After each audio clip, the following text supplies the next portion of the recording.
உயர்த்தெழுந்த. அல்லேலூயா. இவ்வளவுதானா? கரங்களை உயர்த்தி ஏசப்பா சிலுவையில.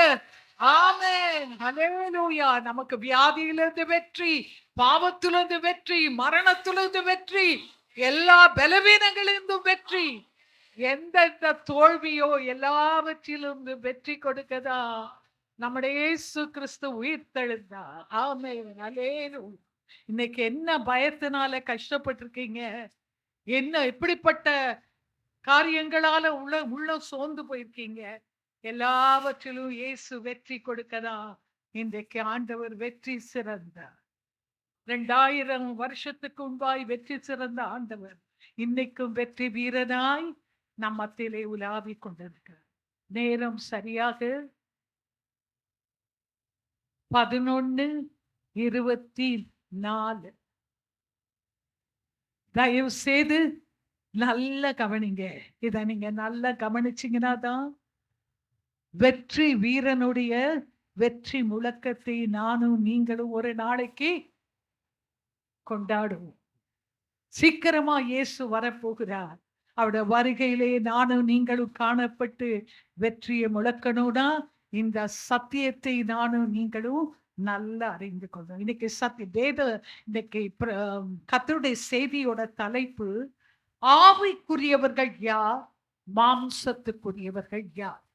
ஆவிக்குரியவங்க எல்லாம் கரங்களை தூக்கி ஒரு அல்லேலூயா சொல்லுங்க பாப்போம். அல்லேலூயா. நம்ம உண்மையான ஆவிக்குரியவங்க தானான்னு சொல்லி யாரும் நம்மளை நிதானிக்க போறது இல்லை. இன்னைக்கு வசனமே நம்மை நிதானிக்க போகுது. அப்படி இல்லாதவங்க நம்ம அந்த வசனத்துக்கு ஏற்றபடி நம்ம என்ன பண்ணணும்?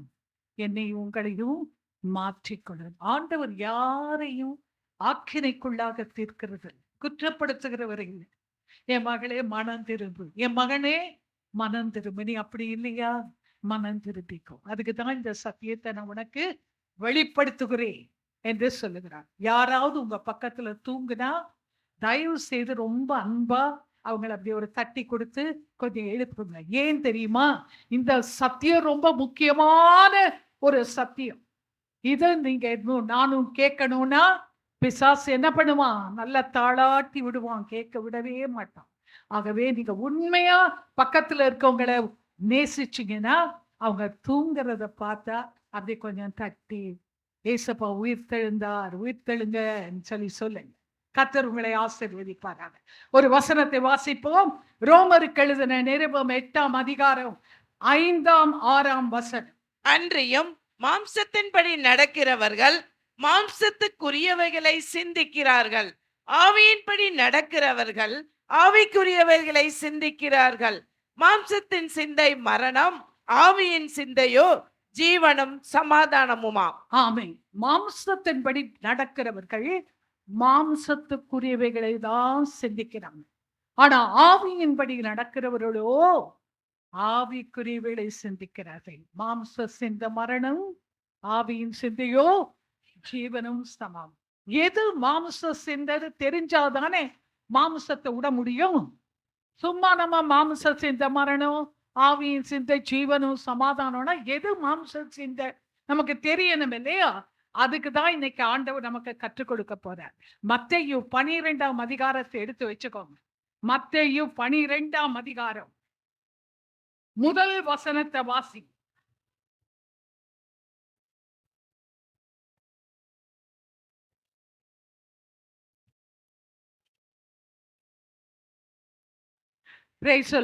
அக்காலத்திலே அது ஒரு ஓய்வு நாள். அக்காலத்திலே இயேசுவும் அவருடைய சீஷர்களும் ஓய்வு நாள்ல பயிர் வழியா நடந்து போறாங்க. அப்ப சீஷர்கள் பசியா இருந்தபடியினாலே பயிர்களை கொய்து சாப்பிடுறாங்க. இத பரிசேயர்கள் பார்த்தாங்க. பார்த்துட்டு சொன்னாங்க, ஆண்டவரே, உம்முடைய சீஷர்கள் ஓய்வு நாளில செய்யக்கூடாததை செய்யத்தகாததை செய்கிறார்களே என்று சொல்லி அவர்களை குற்றப்படுத்தினார்கள். அப்ப இயேசு சொல்றாரு, வாசிக்க வேணாம் அடுத்த வசனத்துல, பரிசேயரை பார்த்து, ஓய்வு நாளில பயிர்களை கொய்து சாப்பிடுறாங்கன்னு சொல்றீங்களே, தாவீதும் அவனோடு இருந்தவர்களும் பசியா இருந்த போது ஆசாரியர்கள் தவிர வேறு ஒருவரும் சாப்பிடக்கூடாத தேவ சமூகத்து அப்பங்களை சாப்பிட்டாங்களே. இத வேதத்துல எழுதி இருக்குதே, நீ வாசிக்கலையா? நீங்க வாசித்து பார்க்கலையா? ஓய்வு நாளை ஆசாரியர்கள் அதை வேலை நாள் ஆக்கினாலும் அது குற்றமில்ல. வேதத்தில் எழுதி இருக்கிறதே. 7ஆம் வசனத்துல சொல்றாரு, பலியை பார்க்கிலும் இரக்கத்தையே விரும்புகிறேன் என்று கர்த்தர் சொல்லுகிறார். அருமையான தேவனுடைய பிள்ளைகளே, அது வரைக்கும் பரிசேயர் ஆண்டவரோடு கூட ரொம்ப ஃப்ரெண்ட்ஸா தான் இருக்காங்க, ரொம்ப நண்பர்களா தான் இருக்காங்க. ஆனா இந்த ஓய்வு நாளில சீஷர்கள் அதை பறிச்சு அதை கொய்து பசியா ஏன் சாப்பிட்டாங்க? பசித்ததுனால சாப்பிட்டாங்க. இத சாப்பிட்டனால ஆண்டவரை குற்றப்படுத்துகிறார்கள். அப்ப குற்றப்படுத்துகிற ஆவி என்ன ஆவி? மாம்சத்தின் ஆவி. நானும் நீங்களும் யாரையாவது அப்படி குற்றம் கண்டுபிடிக்கிற கண்ணோட பார்த்து குற்றப்படுத்தினா அதுதான் மாம்ச சிந்தை. ஆண்டவர் சொல்றாரு இரக்கம். இரக்கத்தை விட்டுட்டாங்க. இரக்கம் உள்ளவர்களாய் நானும் நீங்களும் இல்லாவிட்டால், இரக்கம் இல்லாட்டி தான் குற்றப்படுத்துவோம். இரக்கம் இல்லாம போச்சுன்னா, குற்றப்படுத்தினா அது மாம்சத்தின் ஆவி. அதே 10ஆம் வசனத்துல சூம்பின கையுடைய ஒரு மனுஷன் ஓய்வு நாளில வருகிறார் தேவாலயத்துக்கு. உடனே பரிசேயர் முழிச்சுக்கிட்டாங்க, இப்ப ஆண்டவர் வருவாரு, இவரை சுகமாக்குனா ஆண்டவரை குற்றப்படுத்தலாம். அத 10ஆம் வசனம் வாசிங்க. அங்கே சூம்பின கையை உடைய மனுஷன் ஒருவன் இருந்தான். அப்பொழுது அவர் மேல் குற்றம் சாட்டும்படிக்கு ஓய்வு நாளில் சொஸ்தமாக்குகிறது நியாயமா என்று கேட்டார்கள். உடனே ஆண்டவர் சொல்றாரு 11ஆம் வசனத்துல, உங்களுடைய ஆடு ஒண்ணு ஓய்வு நாள்ல குழியில விழுந்தா நீ தூக்காம இருப்பியாப்பா? அது நியாயமா? ஆட்டை பார்க்கிலும் மனுஷன் எவ்வளவு விசேஷித்தமானவன் அல்லவா? அப்ப ஓய்வு நாள்ல நன்மை செய்கிறது நியாயம்தானே என்று சொல்லி ஆண்டவர் சொல்லுகிறார். இதுல இருந்து என்ன தெரியுதுன்னா, இரக்கத்தை விரும்பாம நானும் நீங்களும் யாரையாவது குற்றப்படுத்துகிற கண்ணோட பார்த்தா அது என்ன ஆவி? மாம்சத்தின் ஆவி. அருமையான தேவனுடைய பிள்ளைகளே, ஆண்டவர் சில காரியங்களை நமக்கு சொல்லி இருக்கிறார் தான். ஆனா ஹார்ட் அண்ட் ஃபாஸ்ட் ரூல் இப்படிதான் செய்யணும் ஆன்னு சொல்லி நீங்க எல்லாம் நிறைய பேர் ஓய்வு நாள்ல ஞாயிற்றுக்கிழமை சாப்பிட மாட்டீங்க, ரொம்ப நல்லது. ஆனா சாப்பிடுகிறவர்களை குற்றப்படுத்தலாமா? அவங்க ஏன் சாப்பிடுறாங்கன்னு உங்களுக்கு தெரியாது. சிலருக்கு சுகர் குறைஞ்சிரும், சிலருக்கு பலவீனம் இருக்கு, அதனால அவங்க சாப்பிடுறாங்க. இன்னொரு நாள் ஃபாஸ்டிங் எடுப்பாங்க. ஆனா நான் எடுக்கிறேன், இவங்க எடுக்கல, அப்படி குற்றப்படுத்துறோம் பாருங்க. அந்த குற்றப்படுத்துகிற உதாரணத்துக்கு இதை சொல்றேன். குற்றப்படுத்துகிற கண்ணோட யாரையாவது இரக்கம் இல்லாம பார்த்தா அது என்ன ஆவி? மாம்சத்தின் ஆவி. இந்த பரிசேயருக்கு என்ன நினைப்பு? ஆண்டவரோட தானே இவங்க இருக்காங்க சீஷர்கள், இவங்களுக்கு பசி வருமா? ஏன் சாப்பிட்டாங்க? பசிச்சு ஒரு ஆள் சாப்பிட்டா தப்பு இல்லை இல்லையா? ஓய்வு நாள்ல பசிச்சு ஒரு ஆள் சாப்பிட்டா அது தப்பே இல்லை. ஆனா இவர்கள் குற்றப்படுத்துகிறார்கள். அப்ப ஆண்டவர் என்ன நினைக்கிறாங்க பரிசேயர் மனசுக்குள்ள? ஆண்டவரோட இருந்தா இவங்களுக்கு பசி வரக்கூடாது. ஏன்னா ஆண்டவர் 5 அப்பம் 2 மீன் 5000 பேருக்கு போஷிச்சாரே, இவங்களுக்கு எப்படி குறையும் வந்துச்சு? நம்ம கூட சில நேரம் யோசிக்கிறோம்ல, இவங்க ஆண்டவரோட பிள்ளைன்னு சொல்றாங்களே, இவங்களுக்கு பலவீனம் வருதே, வியாதி வருதே, இது எப்படியோ இவங்க ரொம்ப பாவம் செய்திருக்காங்க போல. நம்ம உடனே நியாயம் தீர்க்கிறோம், இவங்க பயங்கர பாவி, இவங்க அப்படி இதை செய்திருப்பாங்களோ அதை செய்திருப்பாங்களோ. இப்படி தீர்க்கிற ஆவி என்ன ஆவி? மாம்சத்தினால். ஏன் தெரியுமா? ஆண்டவரோடு இருந்தாலும் சில நேரம் நமக்கு குறைவுகள் ஏற்படலாம். நமக்கு காசு இல்லாம போகலாம், பலவீனம் வரலாம், நோய் வரலாம். அதனால நம்ம ஆண்டவருடைய பிள்ளைக இல்லைன்னு இல்லை. ஏன் குறைவுகள் வருகிறது தெரியுமா? ஆண்டவர் நம்முடைய விசுவாசத்துல வளர்க்கவும் 2 காரியத்துக்கு தான் குறைவு வரும். காசு இல்லாம ஒரு கர்த்தருடைய பிள்ளை கஷ்டப்படுதுன்னு சொன்னா 2 காரியத்துக்கு தான் வரும். பலவீனம், வியாதி எல்லாம். ஒண்ணு நம்மள விசுவாசத்துல வளர்க்க. 2வது காரியம் நம்மட உள்ளத்துல இருக்கிறத நானும் நீங்களும் அறிய. கஷ்டம் வரும்போது ஆண்டவர் கெட்டவர், ஆண்டவர் ஒண்ணுமே செய்யல, அது முறுமுறுக்கிறோமா, ஆண்டவரை விட்டுட்டு ஓடிடுறோமான்னு பார்க்க. உபாகமம் 8ஆம் அதிகாரம் 2ஆம் 3ஆம் வசனத்தை வாசிங்க. உபாகமம் 8ஆம் அதிகாரம். உன் தேவனாகிய கர்த்தர் உன்னை சிறுமைப்படுத்தும்படிக்கும் நம்முடைய கட்டளைகளை நீ கை கொள்வாயோ கை கொள்ள மாட்டாயோ என்று அவர் உன்னை சோதித்து கை கொள்ள மாட்டாயோ என்று அவர் உன்னை சோதித்து உன் இருதயத்தில் உள்ளதை பாத்தீங்களா, உன் இருதயத்தில் உள்ளதை நீ அறியும்படிக்கு மத்தவங்க அறியல, நானும் நீங்களும் குறைவுபடும் போது எப்படி அதை எடுத்துக்கிறோம் அறியும்படிக்கு உன்னை இந்த 40 வருஷம் அளவும் வனாந்தரத்திலே நடத்தி வந்த எல்லா வழியையும் நினைப்பாயாக.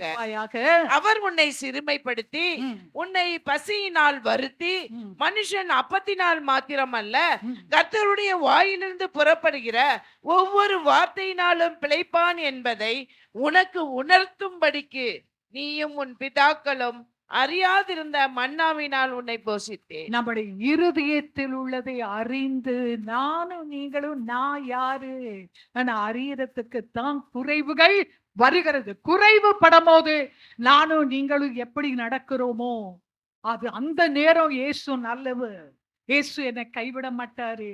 அப்பத்தினாலே மாத்திரமல்ல, தேவனுடைய வார்த்தை இருக்கு, வார்த்தையை சொன்னா நான் பிழைப்பேன். அந்த எண்ணம் எனக்கு உங்களுக்கும் வராவிட்டால் நானும் நீங்களும் மாம்சத்துக்குரியவர்களாய் வாழணும். அதனாலதான் அப்போஸ்தலனாகிய பவுல் பிலிப்பியருக்கு எழுதின நிருபத்துல 4ஆம் அதிகாரம் 12ஆம் வசனம் சொன்னாரு, தாழ்ந்திருக்கவும் எனக்கு தெரியும், வாழ்ந்திருக்கவும் எனக்கு தெரியும், எவ்விடத்திலும் எல்லாவற்றிலும் திருப்தியாயிருக்கவும் பட்டினியாயிருக்கவும் பரிபூர்ணப்படவும் குறைவுபடவும் போதிக்கப்பட்டேன்.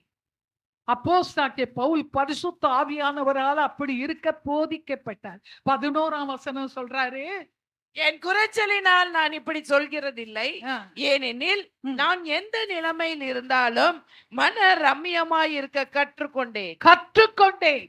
எந்த நிலைமையில இருந்தாலும் மன ரம்மியமாய் இருக்க கற்றுக்கொண்டேன். அதுதான் என் சுவாபம். இது இல்ல என் சுவாபம். ஐயோ, நான் குறைவுபடாம வாழ்ந்தேன். நான் எப்படி வாழ்ந்தேன்?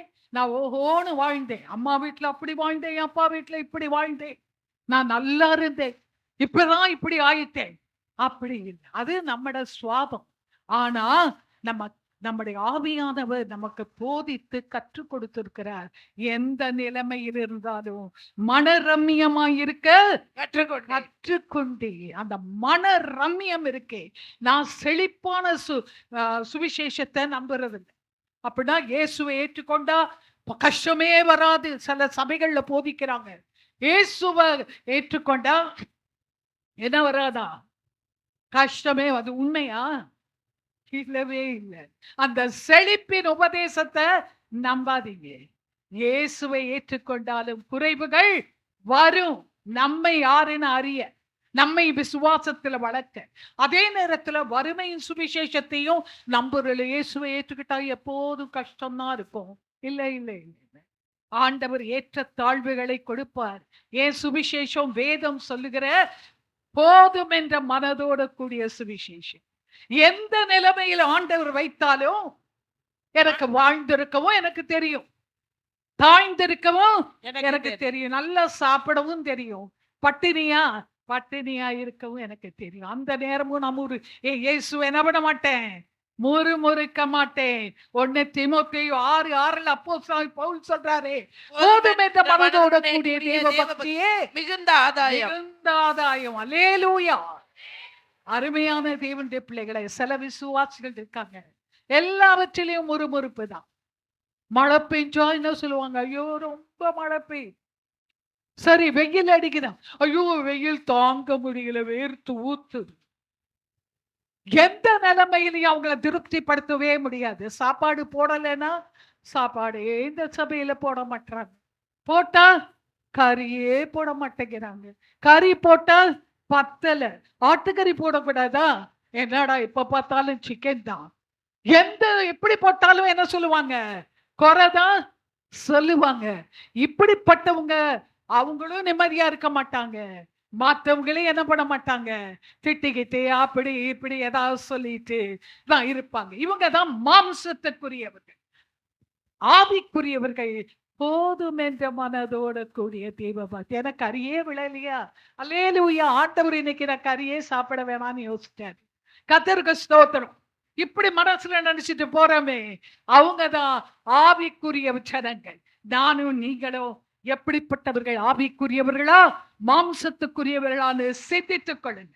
ஜெரிமி டெய்லர் என்ற ஒரு பக்தன் சொல்றாரு, முறுமுறுப்பு என் பிரச்சனை ரொம்ப அதிகமா இருக்கிறனால வர்றது இல்லையா, எவ்வளவு என் மனப்பான்மை அவ்வளவு அற்பமா இருக்குதாம், அதனாலதான் முறுமுறுக்கிறோம்.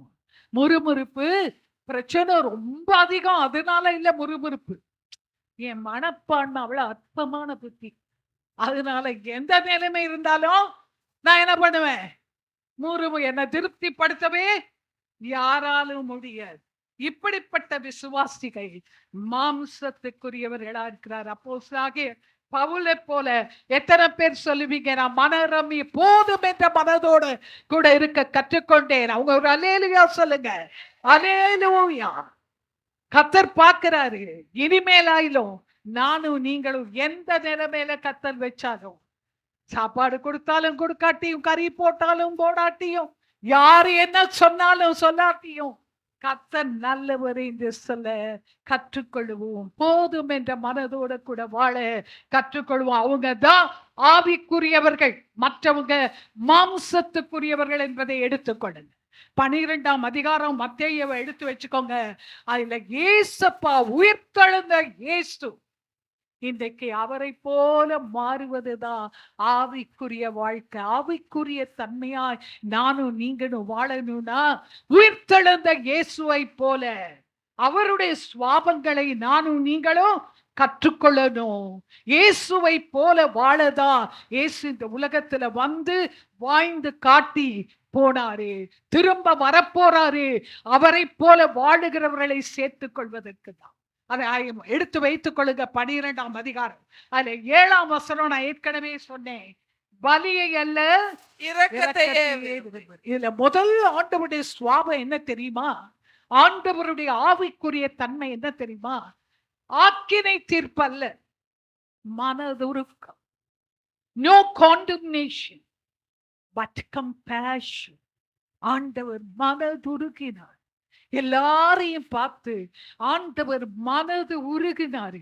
யாராவது கஷ்டப்படுறாங்கன்னா பார்த்தாலே எனக்கு உங்களுக்கு ஒரு ஆவிக்குரிய பிள்ளைக்கு அழுக வரணும், நம்ம உள்ளம் உருகணும், உள்ளம் உருகணும். அவங்க தான் ஆவிக்குரியவர்கள். அருமையான தேவனுடைய பிள்ளையை எல்லாத்தையும் குற்ற மனப்பான்மை, குற்றம் கண்டுபிடிக்கிற ஆவியோட கூட நானும் நீங்களும் எதையுமே எனப்படக்கூடாது, பார்க்க கூடாது. இரக்கமுள்ளவர்களாய் காணப்படணும். நானும் நீங்களும் மற்றவர்களை ஆக்கினைக்குள்ளாக குற்றப்படுத்துறோம். ஏன் தெரியுமா? நிறைய நேரத்துல மனுஷர் செய்யும் செயலை பார்த்து நியாயம் தீர்க்கிறோம். ஒருத்தர் செய்யற செயலை பார்த்துதான் நியாயம் தீர்க்கிறோம். ஆனா இயேசு அப்படி தீர்க்க மாட்டார்.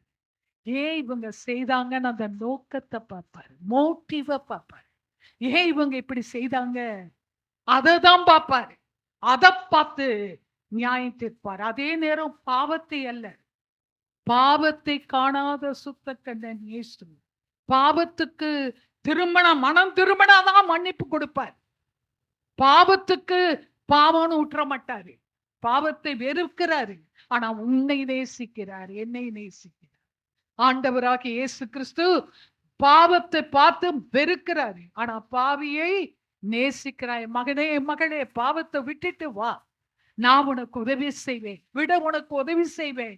நீ கொஞ்சம் முன்னுக்கு வா, அதை விட மனத்தை எடு, அப்படிதான் சொல்லுவேன். அருமையான தேவனுடைய பிள்ளைகளே, மனுஷருடைய ரெண்டு குணம் என்ன? ஒரு ஊழியரும் ஒரு 4 அந்த ஊழியரோட சேர்ந்து ஊழியம் செய்யற 4 பேரும் மாலத்தீவுக்கு மால்டிவ்ஸ் அந்த தீவுக்கு ஊழியம் செய்ய போனாங்க. அதுல ஒரு மயில் தோகை விசிறி விக்கிற ஒரு மனுஷனை பார்த்தாங்க. இவரை பார்த்த உடனே இவர் ஆவியானவர் பேசினாரு, நீ அவங்கிட்ட பேசு. உடனே அவனை கூப்பிட்டு அவரும் இவங்கிட்ட வாங்கிக்கோங்க ஐயா. அப்ப ஆண்டவர் சொல்றாரு, ஒண்ணு வாங்கு. அப்ப இந்த தூரத்துல இருந்து கொஞ்சம் அடுத்த பெஞ்சில உட்கார்ந்து இருக்காங்க அந்த 4 பேரும். இவரு நம்ம காசுல ஊழியத்துக்கு வந்துட்டு இவருக்கு மயில் தொகை கேக்குதோ. இவங்க 4 பேரும் என்ன பேசிக்கிறாங்க, இந்த ஊழியக்காரர் மயில் தொகை வாங்குறாரு, இவருக்கு இது தேவைதானா ஆனா சொல்லி யோசிக்கிறாங்க. இவர் அவர்கிட்ட பேசி அவருக்கு சத்தியத்தை சொல்லி அவன் அங்கேயே முட்டி போட்டு, ஐயா இயேசு இவ்வளவு நேசிக்கிறாரா, எனக்கு அந்த இயேசு வேணும் ஆனா சொல்லி அந்த மனுஷன் ரட்சிக்கப்படுகிறான். ஆவியானவர் பேசி அவர் ரட்சிப்புக்காக அவர்கிட்ட மயில் தொகை வாங்குறாரு ஊழியர். ஆனா இவங்க எப்படி ஜட்ஜ் பண்றாங்க பாருங்க, கூடவே இருந்துகிட்டு இவருக்கு இது தேவையா. இதனாலதான் ஆண்டவர் யாரையும் குற்றப்படுத்தாதீங்க ஆனா சொன்னார். உண்மையா சொல்றேன், நீங்க ஆவிக்குரிய மக்களா இருந்தால் தேவ சாயலில் சிருஷ்டிக்கப்பட்ட யாரையும் குற்றமா யோசிக்காது, யாரையும் குற்றப்படுத்தி பேசாதீங்க.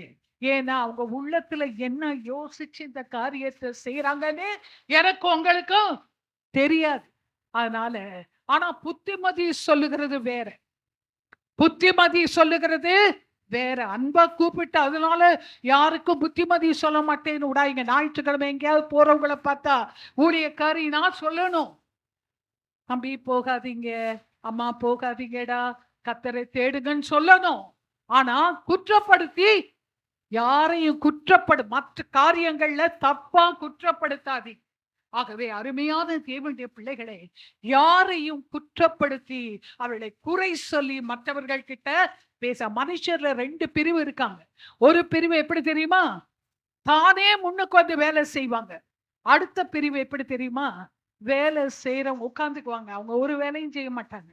இப்படி செய்திருக்கலாமே, நீங்க ஏன் அப்படி செய்யல, அதை ஏன் இப்படி செய்யல ஆனா சொல்லி குறை சொல்லுகிற ஒரு கூட்டம். நீங்க எந்த கூட்டத்தை சேர்ந்தவங்க ஆனா யோசிச்சு பாருங்க. ஒரு முறை மூடி பிரசங்கியார், மூடி ரொம்ப படிக்கல, D.L. மூடி, அவர் ஒரு காப்லர், செருப்பு தைக்கிற மனுஷன். அவர் ஒரு நாள் அவரை ஆண்டவர் ரட்சித்தார். அவர் ஒரு முறை ஒரு பெரிய கூட்டத்துல பேச போன போது அந்த கூட்டத்துல அவர் பேசி அநேக ரட்சிக்கப்பட்டு பாவம் உணர்வடைந்து பிசாசு ஓடுது, பாவம் உணர்வடைந்து ஓடுறாங்க ஜனங்க. ஆனா அந்த கூட்டத்துக்கு வந்த 2 பேர்ல ஒருத்தன் சொல்றான், மூடி இங்கிலீஷ கொலை பண்றான் பாத்தியா, இங்கிலீஷ கொலை பண்றான் பாத்தியா, என்ன இங்கிலீஷ் பேசுறான், இவனுக்கெல்லாம் எல்லாத்துக்கும் ஒரு கூட்டம். அப்ப அடுத்தவர் சொன்னாரு, நீ இங்கிலீஷ பார்த்தப்பா, நான் அழுது புலம்பி இயேசுவை ஏற்றுக்கொண்ட ஜனங்களை பார்த்தேன், நீ பாத்தியா எந்த மோட்டிவோட நானும் நீங்களும் மற்றவர்களை பார்த்து பேசுகிறோம். அருமையான தேவனுடைய பிள்ளைகளே, மற்றவர்களை குற்றப்படுத்தாதீங்க. இதுதான் ஆவிக்குரிய தன்மை என்பதை மறந்து போகிறாங்க. லூக்கா 18ஆம் அதிகாரம் 10-14 வசனம் வரைக்கும் வாசிக்க வேணாம், உங்களுக்கு தெரிந்த பகுதி தான். பரிசேயனும் ஆயக்காரனும் ஜெபிக்கிறாங்க. அந்த ஜெபத்துல பரிசேயன் சொல்றான், நான் இந்த ஆயக்காரனை போல இல்லாதனால உம்மை ஸ்தோத்தரிக்கிறேன், நான் தசோமாம் கொடுக்கிறேன் எல்லாத்திலையும், இந்த ஆயக்காரன் போல இல்ல, வாரத்துல 2 முறை உபவாசிக்கிறேன் சொல்லி ஜெபத்துல கூட நீதிகரிச்சு பேசுறான். ஆனா இந்த ஆயக்காரனும் கண்ணை கூட வானத்துக்கு ஏறிட்டு பார்க்க துடியாமல், பாவியாகிய மேல இரக்கமாயிருங்க கர்த்தாவே சொல்றான். யாரு நீதிமானாக்கப்பட்டவனாய் போனது, இந்த ஆயக்காரன் தான். அருமையான தேவனுடைய பிள்ளைகளை, சிலர் ஜெபிப்பாங்க, ஜெபத்துல கூட எப்படி ஜெபிப்பாங்க தெரியுமா, நீதிமான் மாதிரி. நான் பாவம் செய்திருந்தால் என்னை மன்னியும் ஆண்டவரே, நான் பொய் சொல்லி இருந்தால் என்னை மன்னியும், நான் பொய் சொன்னது எனக்கு தெரியாதா, எனக்கு தெரியும்ல, நான் பொய்க்காரின்னு எனக்கு தெரியும், நான் பொய் சொல்லிட்டு ஆண்டவரே நான் மன்னியும் தானே நான் சொல்லணும், நான் பொய் சொல்லி இருந்தா என்ன மன்னிச்சிருங்க ஆண்டவரே. இந்த ஆயக்காரன் இந்த பரிசேயன் ஜெபத்தை ஆண்டவர் கேட்டு மனதுருகிறவர் அல்ல. இப்படிப்பட்டவர்களாய் மாற நானும் நீங்களும் ஆண்டவருக்கு இஷ்டம் இல்லை. ஆண்டவருக்கு இஷ்டம் நம்ம ஒத்துக்கணும், ஒத்துக்கிட்டு ஆண்டவருக்கு பிரியமான தாழ்த்தணும். தாழ்மை உள்ளவர்களைத்தான் ஆண்டவர், அதுதான் ஆவிக்குரிய தன்மை. ஒரு ஓல்டு மேன் இருந்தாராம். அவர் தன்னோட வைஃப பார்த்து சொன்னாராம், டார்லிங், என்னையும் உன்னையும் தவிர இந்த உலகத்துல எல்லாம் வினோதமான மனுஷரா இருக்காங்க. ஆனா சில நேரம் நீ கூட கொஞ்சம் வினோதமா தான் இருக்க. இப்படிப்பட்ட மனுஷரை பார்த்துதான் ஆண்டவர் சொன்னாரு. மத்தேயு 7:3 வாசிங்க. உன் கண்ணுல இருக்கிற உத்தரத்தை எடுப்பா முத, அப்புறம் மத்தவன் கண்ணுல இருக்க தூசிய துரும்பைப்பா எடுக்கலாம். நிறைய பேரு அவங்க கண்ணுல உத்தரம் இருக்கும், அதை விட்டுருவாங்க. மத்தவன் கண்ணுல இருக்க தூசி அப்படியே லைட் போட்டு அப்படி பார்த்து டார்ச் அடிச்சு பார்த்து அப்படி சொல்லுவாங்க, இது மனுஷி மாம்சத்துக்குரியவர்கள். அருமையான தேவனுடைய பிள்ளைகளே, ஆவிக்குரிய தன்மை என்பது இருதயத்துக்கு ஏற்ற விதமா இருதயத்தோடு ஒத்திருக்கிற காரியம். ஆகவே மறந்து போயாங்க. விபசாரத்துல கையும் மையுமா இப்படிப்பட்ட ஒரு பெண்ணை கொண்டு வந்து ஆண்டவர்கிட்ட வச்சு ஆண்டவரை குற்றப்படுத்துறதுக்காக கேட்கிறாங்க. ஆண்டவரே, இவ விபசாரம் செய்ததை கையும் மையமா பார்த்தோம், இவளை இப்ப கல்லெறிச்சு கொள்ளுங்க, நியாயப்பிரமாணம் படி இவ கல்லெறிந்து கொல்லப்படணும். ஆண்டவர் சொன்னாரு, எல்லாம் கல்ல வச்சுக்கிட்டு நிக்கிறாங்க. ஆண்டவர் சொன்னாரு, உங்களில் பாவம் இல்லாதவன் இவன் மேல கல்லெறியட்டும். ஆண்டவர் நிமிர்ந்து பார்த்தாரு, ஒருத்தரும் காணும். ஆண்டவர் சொன்னாரு, நானும் உன்னை குற்றப்படுத்துறது போ ஆண்டு சொன்ன. ஆனா அவ அப்படி போனவ ஆண்டவருடைய மனதுருக்கத்தை பார்த்து பாவத்தை எல்லாம் விட்டு, ஆண்டவர் சரி விபசாரம் செய்தவளை ஏற்றுக்கொண்டார் இல்லை, அவை மனம் திரும்பும்படியாய்தான் ஆண்டவர் பேசினார். ஆண்டவர் சொன்னாரு, நானும் உன்னை நியாயம் தீர்க்கிறது இல்லை, நீ இனி பாவம் செய்யாது, இனி பாவம் செய்யாதே என்று மன்னித்தார் ஆண்டவர். அதனாலதான் சொன்னாரு 1 கொரிந்தியர் 5:4 காலத்துக்கு முன்ன யாரையும் பார்த்து நியாயம் தீர்க்காங்க. இருளில் இருக்கிறவ மறைந்து இருக்கிறவர்களை நியாயம் தீர்க்கிற ஒருத்தர் இருக்கார், அவர் பார்த்துப்பார், நியாயம் தீர்ப்பார். ஆனா ஆண்டவர் பாவத்தை பார்த்து மனதுருகினவர் இல்ல. அதை நல்லா கவனிச்சுக்கோங்க. பாவத்துக்கு கை கொடுக்கிற தேவன் அல்ல இயேசு, பாவத்தை வெறுக்கிறவர். ஆனா நானும் நீங்களும் யாரையும் ஆக்கிரிக்குள்ளாக தீர்ப்பு சபைக்கு வராத போகாதன்னு சொல்ல நமக்கு அதிகாரம் இல்லை. ஆனா ஆண்டவர் பாவத்தை வெறுக்கிறவர். கர்த்தர் அந்த மனதுருக்கத்தை பார்த்து பாவி மனம் திரும்பணும். அருமையான தேவனுடைய பிள்ளைகளே, பிறவி குருடனை ஆண்டவர்கிட்ட கொண்டு வந்தாங்க. சீஷர்களும் கூட இருக்காங்க. சீஷர்கள் என்ன தெரியுமா சொன்னாங்க, இது இவன் செய்த பாவமா, இவன் பெற்றார் செய்த பாவமா? ஆண்டவர் சீஷர்கள் இயேசு கூடயே இருக்கவங்க, ஆவிக்குரியவங்க நினைக்கிறவங்க. ஆனா ஆண்டவர் சொன்னாரு, இது இவன் செய்த பாவமும் இல்லப்பா, இவன் பெற்றார் செய்த பாவமும் இல்லை, இது ஆண்டவருடைய மகிமைக்காக செய்யப்பட்ட காரியம். அதுதான் ஆவிக்குரிய தன்மைன்றது. இரக்கமில்லாம மற்றவர்களை நியாயம் தீர்த்து விரட்டுறது. ஆண்டவர் அன்புள்ளவர், மனதுருக்கம் உள்ளவர். அந்த மனதுருக்கம் எனக்கும் உங்களுக்கும் வேணும். 2வது இயேசுவோட குணம் என்னன்னா, சுயத்தை மையப்படுத்தாம கிறிஸ்துவை மையப்படுத்துகிறார். Not self centred but Christ centred. எல்லாத்திலையும் தன்னை பெருமைப்படுத்துறதோ தன்னை உயர்த்துகிறவரோ தனக்காகவோ அல்ல, ஆண்டவருடைய நாம மகிமைக்காக செய்தார். மத்தேயு 12:15 வாசிங்க. இயேசு அதை கேட்டு அவ்விடம் விட்டு விலகி போனார். திரளான ஜனங்கள் அவருக்கு பின் சென்றார்கள். அவர்கள் எல்லாரையும் அவர் சொஸ்தமாக்கி, போதும், எல்லாரையும் அவர் சொஸ்தமாக்கினார். இயேசு கஷ்டங்களை பார்த்து, இது எந்த சந்தர்ப்பத்தில் இயேசு சொல்றாருன்னு சொன்னா, முந்தின வசனம் வாசித்தீங்கன்னா, அந்த சூம்பின கையை உடையவனை ஆண்டவர் சுகப்படுத்துறதுக்காக ஆண்டவரை கொலை செய்ய வராங்க. 14ஆம் வசனம். இவரை கொலை செய்ய தேடும் போது ஆண்டவர் என்ன பண்ணி இருக்கணும், தான் தப்பித்துக்க அடிச்சுக்க போற. நம்ம இப்ப ஒரு கூட்டத்துல எல்லாரும் போயிருக்கோம், அடிக்கிறாங்கன்னு சொன்னா நீங்க எல்லாரும் வாங்க தான் சேர்ப்போம். நான் தப்பிச்சா போதும், துண்ட காணோம், இந்த பக்கம் ஒருத்தர் ஓடிடுவாங்க இல்லையா? ஆனா ஆண்டவர் அப்படி செய்யல. ஆண்டவர் அந்த நேரத்தில் தன்னை கொலை செய்ய பரிசேயர் ஆலோசனை பண்றாங்க. அப்பவும் தந்த உயிரை பத்தி அவர் கவலைப்பட. எவ்வளவு சுயநலமற்றவர் பாருங்க. தன்னலம் இருக்கே, இதுதான் மனுஷனுக்கு சாபம். மனுஷன் பொதுவா ரொம்ப தன்னலம் உள்ளவன். மனுஷன் தன்னலம் உள்ளவன். ஆனா ஆவிக்குரியவர்கள் தனக்கானவைகளை அல்ல, பிறருக்கானவைகளையே நோக்குவானார். மற்றவங்களுக்கான காரியத்தை பார்க்கறாங்க பாருங்க. இவங்கதான் ஆவிக்குரிய. இயேசு இந்த உலகத்தில் இருக்கும் போது தன்னை காப்பாற்றிக் கொள்ள தெய்வீக தன்மையை எங்கேயுமே பயன்படுத்த, தனக்காக பயன்படுத்தவே. இயேசு உலகத்துல வாழ்ந்த போது அந்த தெய்வீக தன்மையை எங்கேயுமே, அந்த அற்புத செயலை தனக்காக பயன்படுத்தவே இல்ல. கெத்செமனே தோட்டத்துல கூட இயேசுவை பிடிக்க வராங்க. பேதுரு வைராக்கியம் கொண்டு பட்டயத்தை எடுத்து அந்த மல்கூசோட காதை வெட்டுறான். மத்தேயு 26, 52, 53 வீட்டுல போய் வாசித்து பாருங்க.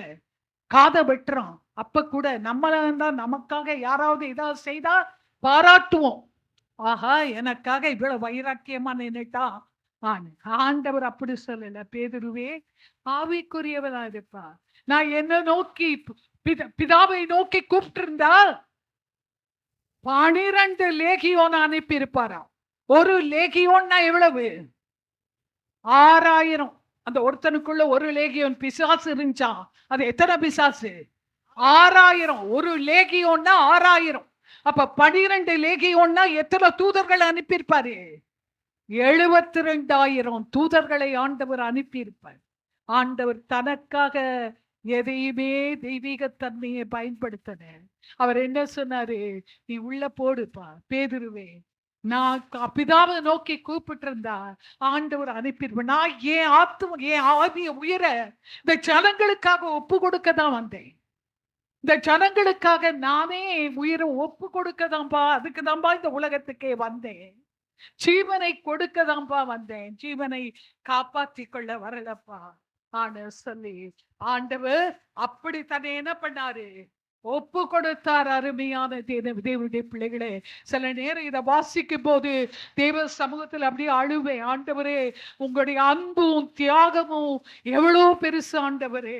நீர் உமக்காக எந்த காரியத்தையும் செய்யலே ஆண்டவரே என்று சொல்லி ஆண்டவருடைய சமூகத்தில் அவருடைய அன்பை யோசித்து அழுவே. அருமையான தேவனுடைய பிள்ளைகளே, ஆண்டவருக்கு வனாந்த அந்த பாஸ்டிங் எடுத்த போது கூட பசி வந்துச்சு. அப்ப பிசாசு வந்து என்ன சொன்னா? இந்த கல்லுகளை அப்பமாக்கி சாப்பிடணும். ஆண்டவர் அப்பமாக்கி இருக்கலாமா இல்லையா?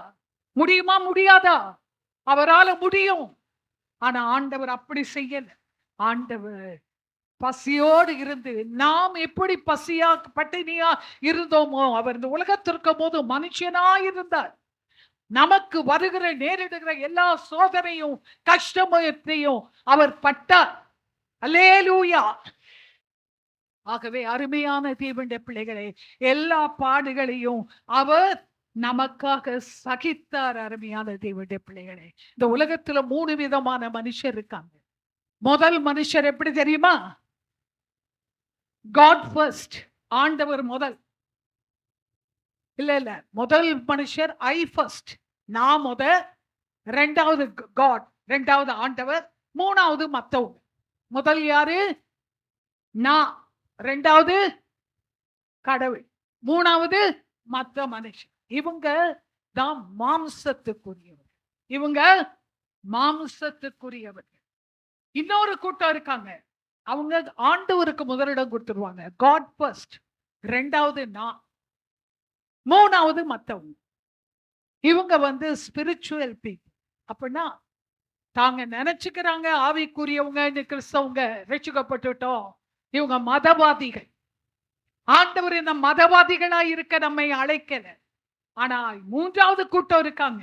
இவங்க God first, others second. மத்தவங்க ரெண்டாவது, மூணாவது தான் நான். இவங்க தான் ஸ்பிரிச்சுவல் பீப்புள். இவங்க தான் ஆவிக்குரிய ஜனங்க. நானும் நீங்களும் எப்படிப்பட்டவங்கன்னு யோசித்து பாருங்க. நமக்கு முதல்ல வச்சுக்குவோம், பிள்ளைகளுக்கு வச்சுக்குவோம். அப்புறம் இல்லைன்னா கெட்டு போற மாதிரி இருந்தா மற்றவங்களுக்கு கொடுப்போம். இல்லைன்னா காப்பியில டீல கடைசியில கொஞ்சம் தண்ணிய ஊத்தி டீய சுட வச்சு நம்ம நல்ல டீய குடிச்சிருவோம். மத்தவங்களுக்கு கொஞ்சம் தண்ணியை ஊத்தி கொடுப்போம். இவங்க எல்லாம் யாரு? ஆவிக்குரிய ஜனங்கள் இல்லைங்க. பெஸ்ட மத்தவங்களுக்கு கொடு, மத்தவங்களுக்கு கொடு, கத்தருக்கு கொடு. கத்தருக்கு கொடுக்கும் போது மற்றவர்களுக்கு பெஸ்ட கொடுக்கிறவங்க தான் ஆவிக்குரிய ஜனங்க. ஆண்டவர் எனக்கு கற்றுக் கொடுத்து கொண்டு இருக்கிறார். உனக்கு நான் கொடுத்த எல்லாத்தையும் என் நாம மகிமைக்காக கொடு. அது வேஸ்டே இல்லை. இன்னொன்னு, மற்றவங்க நன்மைக்காக கொடு, மற்றவர்களுடைய நன்மைக்காக கொடு. தன்னலமற்றவர்களாய் வாழுகிறது தான் ஆவிக்குரிய தன்மை. ஆண்டவர் அருமையானவர்களே, மற்றவர்களுக்காக நீங்க உங்களை மறப்பீர்களானால் மற்றவர்களால் நீங்க ஒரு நாளும் மறக்கப்படவே மாட்டீங்க. ஒரு இன்சிடென்ட் வேதத்திலிருந்து சொல்றேன். எரேமியா 45ஆம் அதிகாரம் 5ஆம் வசனத்தை வாசிங்க. எரேமியா 45:5. நீ உனக்கு பெரிய காரியங்களை தேடுகிறாய், தேடாதே.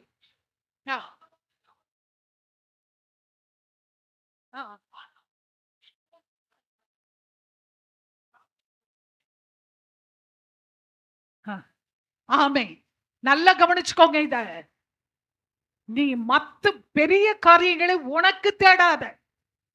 நீ தேடுனா அழிவு வருது. ஆனா அழிவு நேரத்துல ஓ பிராணனை நான் கொள்ளை பொருளாய் நீ அப்படி தேடாம இருந்தீனா தருவேன். இதை எந்த சந்தர்ப்பத்துல சொல்றாரு தெரியுமா? 2ஆம் வசனத்துல இருக்கு. யூதாவின் ராஜாவாக்கிய யோகாக்கியனுடைய காலத்துல எரேமியா தீர்க்கதரிசனம் சொல்லுகிறார். அதை பாரூக் என்ற வேத பாரகன் எழுதுகிறார். அந்த நேரத்துல 3ஆம் வசனத்துல ஆண்டவர் இந்த பாரூக் என்ற வேத பாரகனை பார்த்து சொல்லுகிறார், பாரூக்கே, நீ உனக்கு பெரிய காரியத்தை தேடுற, அதனாலதான் உனக்கு என்ன ஐயோ. நீ சொல்ற இப்பொழுது எனக்கு ஐயோன்னு சொல்ற. ஏன் தெரியுமா உனக்கு ஐயோ? ஏன் தெரியுமா உனக்கு நோவையும் சஞ்சலத்தையும் கொடுத்தே? நீயே பெரிய காரியங்களை தேடுகிறாய். அப்படி தேடாத, தன்னலமாய் வாழாத. தன்னலம் உள்ளவர்களை பார்த்துதான் ஆண்டவர் சொல்றாரு, தன்னலமாய் வாழாத. நீ உனக்கு உனக்கு உனக்குன்னு வாழாத. அது ஆவிக்குரிய தன்மை அல்ல. ஆவிக்குரியவனாய் வாழு என்று சொல்லுகிறார். இந்த இடத்திலையும் அந்த ஆண்டவர் தீர்க்க தரிசனமாய் சொல்லுகிறார், அருமையான பாரூக்கே, தேவ ஜனமே, தன்னலமற்றவர்களாய் வாழ பழகிக் கொள்ளும். ஆவிக்குரியவர்களாய் நானும் நீங்களோ மாற கர்த்தர் எனக்கு உங்களுக்கும் உதவி செய்வாராக. உலகம் முழுவதிலையும் ஆண்டவர் மாத்திரம்தான் தன்னலமே இல்லாம உலகத்துல நன்மை செய்கிறவராகவே வந்தார். அவரை போல மாற்றதான் என்னையும் உங்களையும் ரட்சித்தார். ஆண்டவர் தனக்காக எதையும் தேடல. உலகத்துல வந்தது ஜீவனை கொடுக்க. வாழ்ந்த நாட்களிலும் வியாதியஸ்தரை சுகப்படுத்தினார், பாவத்திலிருந்து மக்களை விடுவித்தார், பிசாசிலிருந்து விடுவித்தார். திரும்ப வரப்போகிறார். என்னை உங்களை எடுத்துட்டு போகதான் வர. மனுகுலத்தின் சாபமே இந்த தன்னலம் தான். இந்த தன்னலத்திலிருந்து விடுபட கர்த்தர் எனக்கு உங்களுக்கு உதவி செய்வாராக. எத்தனை பேர் தீர்மானம் பண்ணுவீங்க, இனிமே எனக்குரியவைகளை அல்ல ஆண்டவரே, பிறனுக்கானவைகளை நோக்குவேன், எனக்கு உங்களை கிருபை தாங்க ஆண்டவரே சொல்லுங்க. கர்த்தர் உங்களுடைய தீர்மானத்தை ஆசீர்வதித்து ஆவிக்குரியவர்களாய் மாற்றுவாராக. தயவு செய்து வெளியில நின்று யாரும் பேசாதீங்க. உள்ள வாங்க, உள்ள வாங்க, சத்தியத்தை கேளுங்க. அருமையான தேவனுடைய ஜனமே, பிள்ளைகளை வைத்திருக்கிறவங்க கூட உள்ள வந்து உட்காருங்க. கர்த்தர் உங்களை ஆசீர்வதிப்பார். அருமையான தேவனுடைய பிள்ளைகளை சத்தியத்தை கேட்கும்படிக்கு வாருங்க. மூன்றாவது, நம்முடைய புகழ் அல்ல, அவருடைய மகிமைக்காக வாழுங்கள். எதையும் நமக்காக செய்யாதீங்க. Not our fame, but his glory. அவருடைய மகிமைக்காக எதையும் செய்யுங்க. இயேசு அப்படித்தான் வாழ்ந்தார். உலகத்தில் இருக்கும் போது 16ஆம் வசனம் வாசிங்க. மத்தேயு 12. தம்மை பிரசித்தம் பண்ணாதபடி, தம்மை பிரசித்தம் பண்ணாதபடிக்கு அவர்களுக்கு கண்டிப்பாய் கட்டளையிட்டார். சூம்பின கையை உடைய மனுஷனை ஆண்டவர் சொஸ்தப்படுத்தினார்.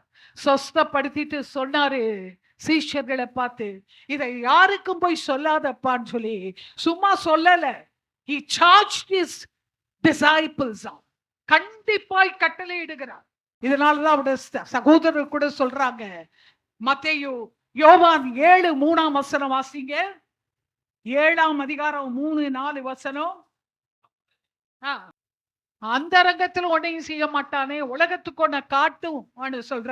ஆண்டவர் அப்படி செய்ய வரல, தன்னை மறைத்து கொண்டுதான் எங்கேயும் இயேசு வாழ்ந்தார். அருமையான தேவனுடைய பிள்ளைகளே, அருமையான தேவனுடைய பிள்ளைகளே, தம்மை இந்த இயேசு இப்ப இருக்கிற மனுஷருக்கு ரொம்ப வித்தியாசப்பட்டவராக வாழ்ந்து காட்டினார். இந்த காலத்துல ஏதாவது நம்ம ஒண்ணு செய்துட்டா உடனே என்ன பண்ணுவோம்? உடனே ப்ரோபகேண்டா பண்ணி எல்லாருக்கும் சொல்லி, நான் ஜெபிச்சேன், அற்புதம் நடந்துச்சு. இந்த மண்ணால ஏதாவது முடியுமா? ஒண்ணும் செய்து பார்ப்போமே, ஒண்ணுமே முடியாது. ஆண்டவர் அற்புதம் செய்தாதான் அற்புதம் நடக்கும். ஆண்டவர் எதையாவது செய்தாதான் ஆண்டவர் தான் செய்ய முடியும். ஆனா ஏதோ நம்ம செய்த மாதிரியும் அதை ஒரு ப்ரோபகேண்டா பண்ணி அப்படியெல்லாம் இப்ப இருக்கிற மனுஷருக்கு முற்றிலும் மாறுபட்டவராய் இயேசு வாழ்ந்து காட்டினார். அப்படி வாழதான் என்னை உங்களையும் அழைத்திருக்கிறார். அருமையான தேவனுடைய பிள்ளைகளே, மத்தேயு 8ஆம் அதிகாரம் 4ஆம் வசனத்துல ஆண்டவர் ஒரு குஷ்டரோகியை சொஸ்தப்படுத்தினார். குஷ்டரோகியை சொஸ்தப்படுத்திட்டு அங்கேயும் சொல்றாரு, யாருக்கும் இதை போய் சொல்லாத, ஆனா சொல்லி ஆசாரியனுக்கு மாத்திரம் போய் காண்பித்து, அவர் நோ பாப்புலாரிட்டி, நோ பப்ளிசிட்டி, யாருக்கும் தன்னை பிரசித்தப்படுத்தவோ புகழ்ச்சியாகவோ ஆண்டவர் எதையுமே செய்யல. மத்தேயு 17 மறுரூப மலையில ஆண்டவர் மறுரூபமானார். அவருடைய முகம் சூரியனை போல பிரகாசித்தது. அப்ப கூட என்ன சொல்றாரு சீஷர்களை பார்த்து, இத 3 பேர் கூட வச்சிருக்காரு, பேதுரு, யாக்கோபு, யோவான். அவர்களை பார்த்து சொல்றாரு, நான் உயிரோடு எழுந்திருக்கிற வரைக்கும் இதை யாருக்கும் என்ன பண்ணாதீங்க, போய் சொல்லாதீங்க.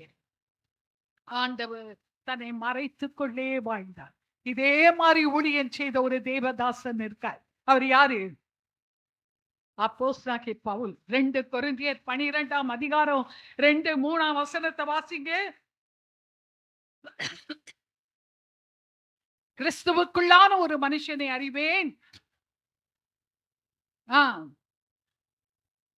3ஆம் வானம் வரைக்கும் எடுத்துக்கொள்ளப்பட்டார். அவர் மாம்சத்தில் இருந்தாரோ சரீரத்தில் இருந்தாரோ, சரீரத்துக்கு புறம்பே இருந்தானோ எனக்கு தெரியாது, அதை அறியேன்.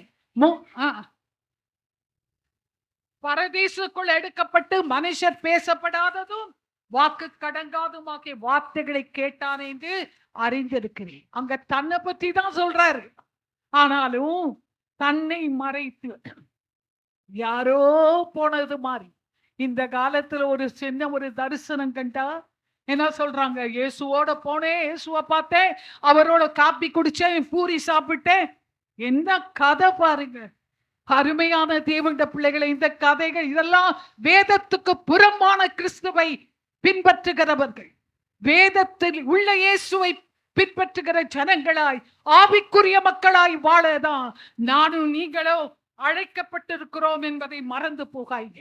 யோவான் ஸ்நானகரை பார்த்து, நாங்க எங்களை அனுப்பினவருக்கு உண்மை யார் என்று சொல்லும்படி நாங்க உங்களை யாருன்னு சொல்லணும்னு அவர் என்ன சொல்றாரு, நான் வனாந்திரத்தில் கூப்பிடுகிறவருடைய சத்தம்னு போய் சொல்லு.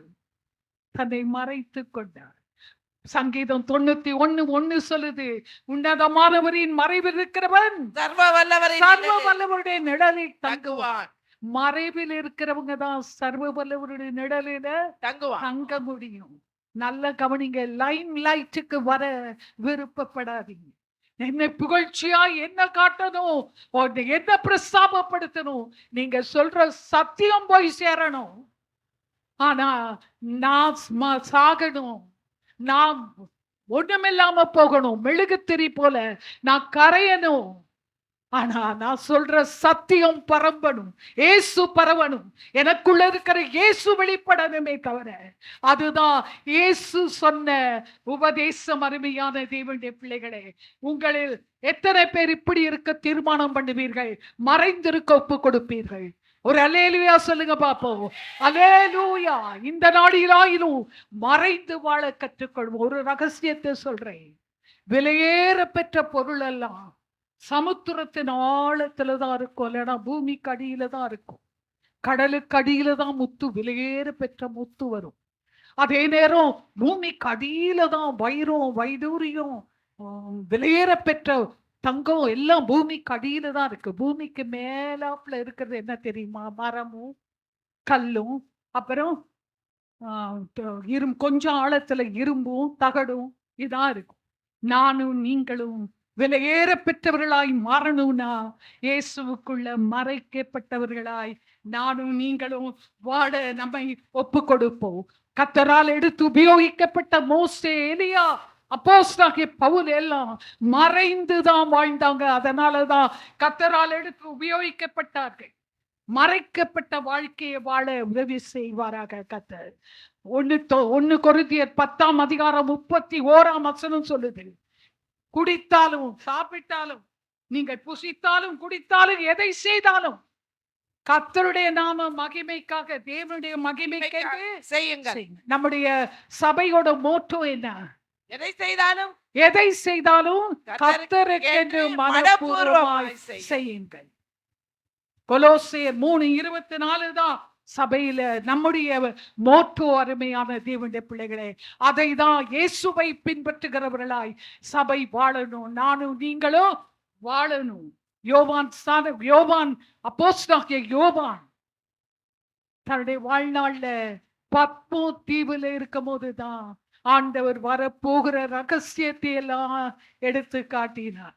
வெளிப்படுத்தல் விசேஷத்தையே அந்த பத்மோ தீவுல சிறையில் இருக்கும் போதுதான் அவருக்கு ஆண்டவர் மேலான வெளிப்பாடுகளை கொடுத்தார். ஆகவே அருமையான தேவனுடைய பிள்ளைகளே, மறைக்கப்பட்ட அனுபவம் என்பது ரொம்ப ரொம்ப முக்கியம். மறைந்து வாழ, அப்பதான் கர்த்தரால் உபயோகிக்கப்பட முடியும், பாதுகாக்கப்பட முடியும்.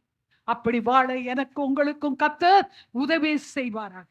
4வது ரொம்ப முக்கியம், தர்க்கம் அல்ல, சமாதானம். No strife but peace. இயேசு 12ஆம் அதிகாரம் மத்தேயு 18-19 வாசிக்க. இதை நல்லா கவனிச்சுக்கோங்க. இதோ நான் தெரிந்து கொண்ட என்னுடைய தாசன், என் ஆத்துமாவுக்கு பிரியமாய் இருக்கிற என்னுடைய நேசன், என் ஆவியை அவர் மேல் அமர பண்ணுவேன். அவர் புறஜாதியாருக்கு நியாயத்தை அறிவிப்பார். வாக்குவாதம் செய்யவும் மாட்டார், கூக்குரலிடவும் மாட்டார். அவருடைய சத்தத்தை ஒருவனும் வீதிகளில் கேட்பதும் இல்லை. வாக்குவாதம் செய்ய மாட்டார். இயேசு வாக்குவாதம் செய்ய மாட்டார், கூக்குரலிட மாட்டார். உங்க வீடுகள்ல கூக்குரல் கேக்குதா? வாக்குவாதம் பண்றீங்களா? எல்லாத்துக்கும் சண்டை போடுறீங்களா? நீங்க ஆவிக்குரியவர்கள் இல்ல, மாம்சத்துக்குரியவர்களாய் வாழுகிறீங்க. நானும் நீங்களும் நம்மையே ஏமாற்றிக் கொள்ளுகிறோம் ஆவிக்குரியவங்கன்னு. வாக்குவாதம் வீடுகள்ல இருக்கக்கூடாது. இயேசு வாக்குவாதம் பண்ணவே இல்லை. எங்க அநேக வருடங்களுக்கு முன்பு சுந்தரம் அவர்கள் எங்க வீட்டுக்கு ஒரு முறை வந்தாங்க. பக்கத்து வீட்டுல, எங்க மம்மி வீடு பக்கத்து வீட்டுல கொடுக்கணும் இருக்காங்க. சண்டை பயங்கரமா. புருஷன் அவர் என்ஜினியர், இந்த அம்மா படிக்காதது, மங்கன்னு ஹிந்து, ஆனா ரொம்ப பணக்காரி. அந்த பொண்ண அப்படி பயங்கரமா திட்டி, ராத்திரி பாஸ்டர் லேட்டா வந்திருக்காங்க. அந்த குழந்தை பொம்பளை பிள்ளையா பிறந்துருச்சுன்னு பொண்ணு மேலேயும் இஷ்டம் இல்லை. அதை வீட்டை விட்டே வெளியே தள்ளி கதவு பூட்டிட்டார். அவரு கத்துறாரு. இந்த அம்மா ஒரு வாயை கூட திறக்கல. அப்ப பாஸ்டர் கேட்டாரு, பக்கத்துல யாரு விசுவாசி இருக்கிறா?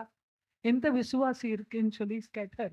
இந்து ஐயான்னு சொல்லிட்டு போய் சிரிச்சுட்டு போயிட்டார். சபையில சொன்னாரு, ஒரு வீட்டுக்கு போனேன், இந்து அம்மா தான், ஆனா ஒரு வார்த்தை கூட, புருஷன் அப்படி சண்டை போடுறாரு, ஆனா இந்த பிள்ளை ஒரு வார்த்தை கூட சொல்லவே. அவ கதவை திறக்கிற வரைக்கும் அந்த பிள்ளை பணக்காரி, அம்மா வீட்டுக்கும் போகல, குழந்தைய அடைச்சுக்கிட்டு கண்ணுல மட்டும் தாரையா மங்க வாங்க எங்க வீட்டுல இருங்கன்னா கூட வரல. அங்கேயே நின்றுகிட்டு அழுதுகிட்டே அந்த பிள்ளை கதவை திறக்கிற வரைக்கும் நின்று.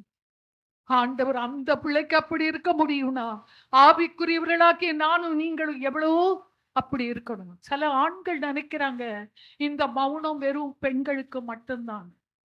இல்ல, ஆண்டவர் வாயை திறக்கல. ஆண்டவர் யார்? அந்த சராசரங்களையும் படைத்தவர், வானத்தையும் பூமியும் சிருஷ்டித்த கர்த்தர். அவர் சொன்ன, அவர் வாயை திறக்கலையா? அப்ப ஆண்கள் எப்படி வாயை திறப்பீங்க? நிறைய பேரு நிறைய பிரதர்ஸ் நினைச்சுக்கிறாங்க பொம்பளைங்க தான் வாயை திறக்க கூடாதுன்னு இஷ்டத்துக்கு பேசுறாங்க. நியாயத்தை கூட பொம்பளைங்க வாயை திறந்து பேசவே கூடாது. நான் சொல்றேன், திரும்ப திரும்ப பேசுறேன். உண்மையை கூட சொல்ல முடியல. சில ஆண்கள் கிட்ட உண்மையை கூட எடுத்து சொல்ல முடியல. என்னன்னா, நான் சொல்றேன் கேள், அவ்வளவுதான், பயமூடு. அப்படி அதிகாரம் பண்ணாதீங்க. ஆவிக்குரியவர்கள் இல்லை நீங்க. மாம்சம் நீங்க யாராக இருக்கலாம். ஆவிக்குரியவர்களை இந்த நம்மையே ஏமாற்றிக் கொள்ளாதீங்க.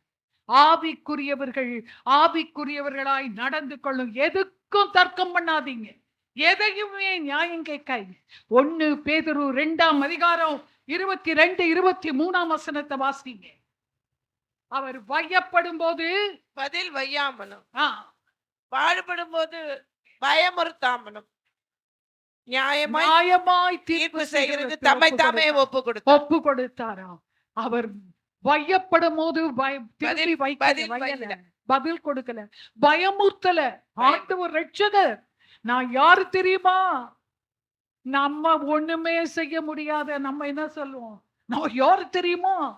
என்ன இப்படி பேசிட்டல்ல பாரு, என்ன பண்றேன் பாரு, நான் போய் உனக்கு அப்படி பண்ணிடுவேன், இப்படி பண்ணி.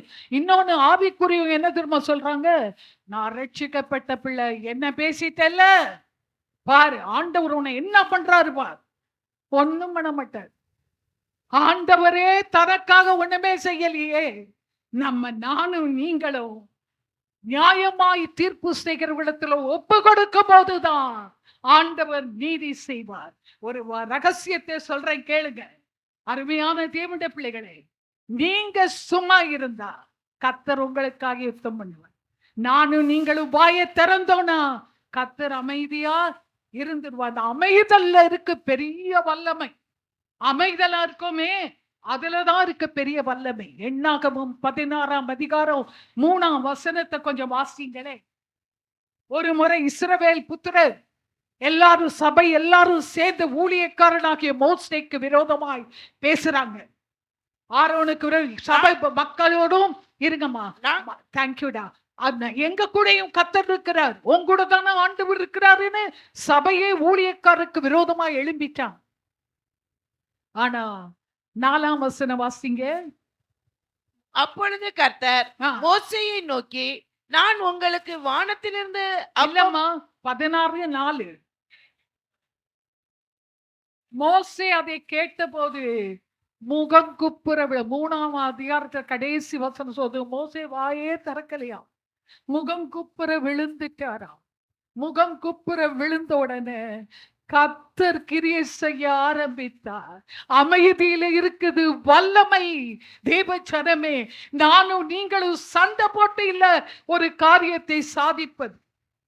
அமைதியா இருந்து கர்த்தருடைய கரத்திலே கொடுக்கும் போது கர்த்தர் தமது கரத்தில் எடுத்து பரிசீலனை பண்ணுவார். பரிசீலனை பண்ணி அதை தமது கரத்தினாலே நியாயம் தீர்ப்பார்.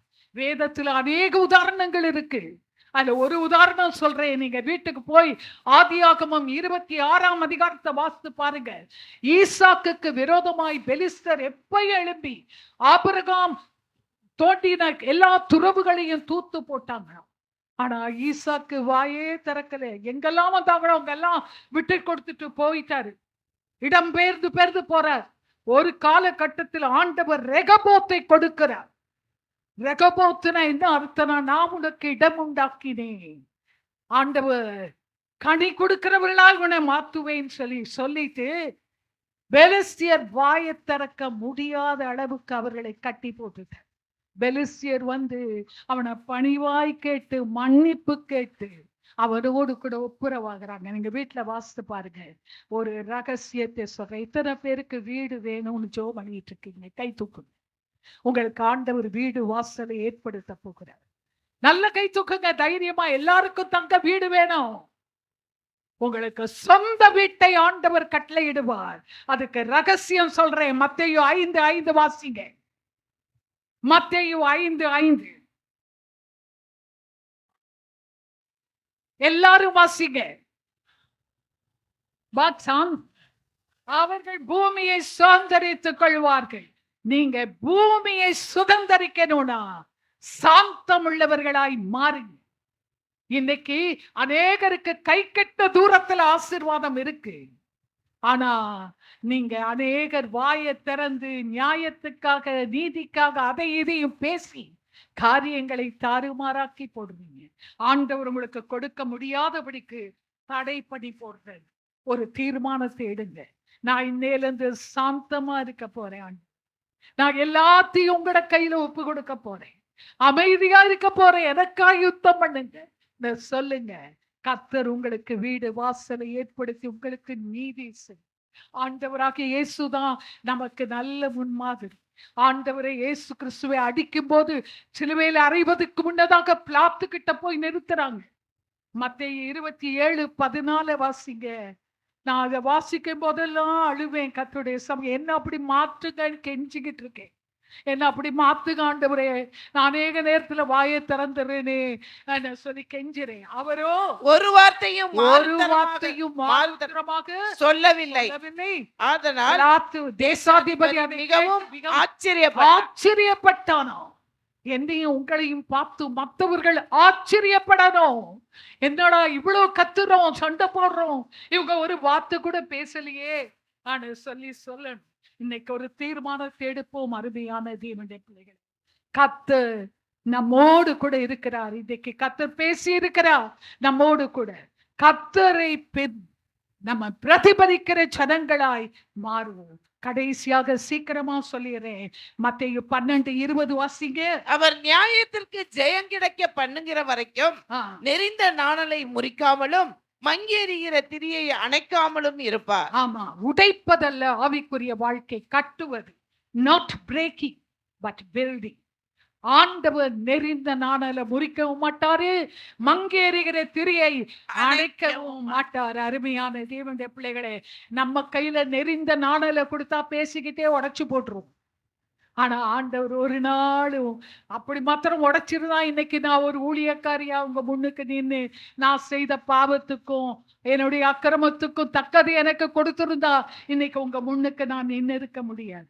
கர்த்தர் கிருபையா என்னை மன்னித்ததுனாலதான் இன்றைக்கு உங்க முன்னுக்கு நின்று கொண்டு இருக்கிறேன். ஆகவே அருமையான தேவனுடைய பிள்ளைகளே, பேதுருவை ஆண்டவர் முத பார்த்த போது ஆண்டவர் சொன்னாரு, சீமோன குமாரனாகிய பேதுருவே, நீ சீமோனை பார்த்து சொல்றாரு. பேதுருவை பார்த்து சீமோன்னு சொன்னா நாணல், நான் உன்னை கேபாவாக மாத்துவேன். கேபான கல்லு, நான் உன்னை பாறையாக மாத்துவேன். ஆனா இந்த பேதுரு தான் ஆண்டவரை 3 முறை மறுதலிச்சான். கடல்ல நடக்கும் போது அவிசுவாசத்துல தண்ணிக்குள்ள போனான். இயேசுவை சிலுவையில அறைந்த பிறகு நான் இயேசுதான் அரசாளுவார், எங்களை எல்லாம் ராஜாவா இருந்து பாப்பாருன்னு பார்த்தேன். அவரையே அரைஞ்சிட்டாங்க. நான் திரும்பி மீன் பிடிக்க போறேன், பின்வாங்கி போயிட்டேன். அப்படிப்பட்ட பேதுருவை ஆண்டவரான ஒரு நாளும் மறக்கல. நம்ம மரித்தாரு. 3ஆம் நாள்ல ஆண்டவர் உயிர்த்தெழுவதற்கு முன்னதாக 3ஆம் நாள் அன்னைக்கு ஓய்வு நாள் அதிகாலையில யாரு போய் முதல் கல்லறைக்கு போறா? யாரு போனா? மகதலேனா மரியாள். அவ போய் பார்க்கிறா. பார்த்தா அங்க 2 வெள்வத்சனம் தரித்த தூதர்கள் நிக்கிறாங்க. அவங்க சொல்றாங்க, நீ தேடுகிற இயேசு இங்க இல்லப்பா, இங்க இல்லம்மா, அவர் உயிர்த்தெழுந்தார். நீ இத போய் சீஷர்களுக்கும் பேதுருவுக்கும் போய் சொல்லு. ஏன் பேதுரு சீஷன் இல்லையா? ஏன் சீஷர்களுக்கும் போய் சொல்லு, பேதுருவுக்கும் சொல்லுன்னு சொல்றாரு? பேதுரு யோசிச்சாரு. ஆண்டவர் உயிர்த்தெழுந்தாருன்னு கேள்விப்பட்டோம். பேதுரு நடுங்கி போய், என்ன ஆண்டவர் புறக்கணிச்சிட்டாரு. நம்ம கூட பாவம் செய்தா அப்படித்தானே யோசிக்கிறோம், என் ஆண்டவர் தள்ளிட்டாரு. இல்ல மகளே, மகனே, உன் ஆண்டவர் தள்ளவே மாட்டார். உன் அன்பாய் கூப்பிடுகிறார். அவருடைய அன்புக்கு நேராய் உன்னை அழைக்கிறாய், மகளே மகனே வான்னு. ஆனா பேதுரு யோசிச்சாரு, என்ன தள்ளிட்டாரு ஆண்டவர் அனு சொல்லி. ஏன்னா இப்படி பேதுரு ஆண்டவரை மறுதலிச்சது ஆண்டவர் மேல அன்பில்லாதனால அல்ல, தன்னை ஜீவனை அதிகமாய் நேசித்ததுனால தேவன் கூப்பினோன்னு, ஐயோ ஆண்டவரே, என் ஜீவனை ரொம்ப உம்மை காட்டிலும் நேசிச்சிட்டேனே, என மன்னியும் சொல்லிதான் மனங்கசந்து அழுதான். அந்த மனங்கசந்து அழுதுகிற மன்னிப்பை தான் இன்னைக்கு ஆண்டவர் எதிர்பார்க்கிறார். அவன் அழுது ஒப்பு கொடுத்தான். ஆனாலும் தன்னையே அவன் மன்னிக்க முடியல. மன்னிக்க முடியாம அவன், எனக்கு அவ்வளவுதான் என் வாழ்க்கை. சீஷர்களும் யோசித்தாங்க, பேதுரு அவ்வளவுதான், பேதுரு நீ அவ்வளவுதான், நீ ஆண்டவரை 3 தடவை மறுதளிச்சிட்ட, உனக்கு இனிமே ஆண்டவர் முதலிடம் கொடுக்க மாட்டாரு. இல்ல, ஆண்டவர் பேதுருவை நினைவு கூர்ந்து பேதுரு கிட்ட போய் சொல்லுன்னு சொன்னார். சீஷர்களுக்கு தனியாகவும் பேதுருக்கு தனி இன்விடேஷனும் கொடுக்கிறார். அப்படிதான் அருமையான தேவனுடைய பிள்ளைகளே, கர்த்தர் உங்க ஒவ்வொருவரையும் நினைத்து மங்கி எறிகிற திரியை ஒரு நாளும் உடைக்க மாட்டார். நானும் நீங்களும் கூட யாரையும் உடைத்து போட அல்ல, அவர்களை ஆவிக்குரிய வாழ்க்கையில கட்டதா அழைக்கப்பட்டிருக்கும். ஆனா மனங்கசந்து மாத்திரம் ஒப்பு கொடுக்கணும். நறுங்குண்ட மனதை தான் இயேசு புறக்கணியார். ஆண்டவருக்கு தாழ்மை உள்ளவர்கள் தான் வேணும். அருமையான தேவனுடைய பிள்ளைகளே, கண்களை மூடுவோம்.